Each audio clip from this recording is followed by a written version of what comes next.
take a picture and I have an original picture, it doesn't matter if it is a film or if it is data, and then we do things to this image, and then we get it somewhere on another display. What is the relationship between these two images? The same goes for the sound, of course. Optical soundtracks, they have a very characteristic distortion. If you could correct this, but if you correct that, yeah, then you take the optical soundtrack, the flavor of its time. The original and the statue I have in hand both carry the same information object, but they are physically distinct and have different history, as well as do our data carriers. I'm coming from the IBM Haifa Research Lab in Israel. We belong to the IBM division, research division. It's a large division of a couple of thousand people. Internet art. So I would really encourage the idea of co-collecting. Having two or more museums or galleries or private collectors all purchase and collect the same work, because that brings the artist more revenue, right? So they're happy. The public has more access through more different portals. That means the public is happy. And in terms of preservation, what that means is now you have 10 entities in the world preserving the same work rather than just one. So if any one fails or any two fail, history is served because you have 8 more who succeed and the work survives. I have said it already. There is a conflict between an archival principle, keep or extract the maximum of available information, and of an artistic principle, keep or extract the content as historically perceived. You should understand that.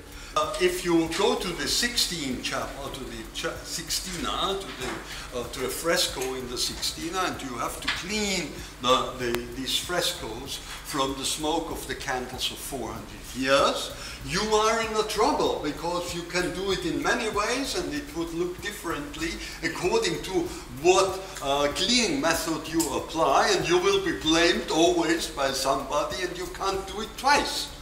We can do it twice, we can do it 100 times if we make a straight transfer and make the restoration thereafter. Very simple. We do scanning at different resolution, bit depth, which resolution with bit depth. We do color correction, we do restoration, so we do other strange things to the images, and then we change the color space, which we move from 14-bit linear to 10-bit log when we do the scanning, and then maybe we go out on an ARRI laser. Every time we move from one step to another, we apply some lookup tables that are written somewhere, but we never keep them. And then at some point somebody will burn the lookup tables into the data, and then the data will be, I'm sorry, it's screwed up forever. When we do further research in this archive, we could become known that Small Fish was submitted to the Ars Electronica in 1999, and this was the DVD they put into the submission was a ZKM edition of this software. Which properties do you need for special purposes? Which is frame size, frame rate, bit rate, whatever. So this is here. And what you might see is that we do not make a difference between digital and audio and analog in the metadata. The purpose of this non-profit organization is purely memorial. It is to preserve works from forgetting, preserve works, not only audiovisual but also books and sounds, and give free access to it. Film archives. It is based on a partnership with European Film Archives, which make their collections available on the site, on the website. And here you have a map of participating archives. So you can see here in Praha, Narodný filmový archiv. My particular experience starts with video art, and I again, if we date television from 1944, the first experiments with video tools began around 1966, 1967. So again, a 20-year gap, which meant artists had absolutely no impact on the place of television in society. So this has been consistent throughout the 20th century, and the idea behind Marcel was to get ahead of that curve and to get artists into the very high bandwidth network space, to have them to begin to work and experiment within that space as a way of claiming it, as a way of squatting a part of that territory, so that eventually when it gets taken over by the commercial network, we can say, you leave this place alone. This is ours. So that's the idea behind Marcel.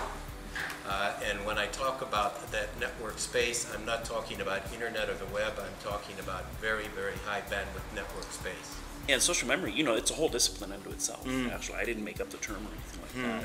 That involves historiography and all kinds of disciplines that I'm not expert in. But I just like the idea that we should keep that in mind. Yeah. We should keep the bigger picture. And why are we preserving all this stuff? So keywording is bridge building, as you know, the hierarchical thesaurus of the database approach art. So this way constitutes a new approach to systemize the field of digital art. As expected, the material has, however, produced a multitude of fractures and discontinuities which we make visible in the terminology of the database. So the idea was also to make this thesaurus not too large.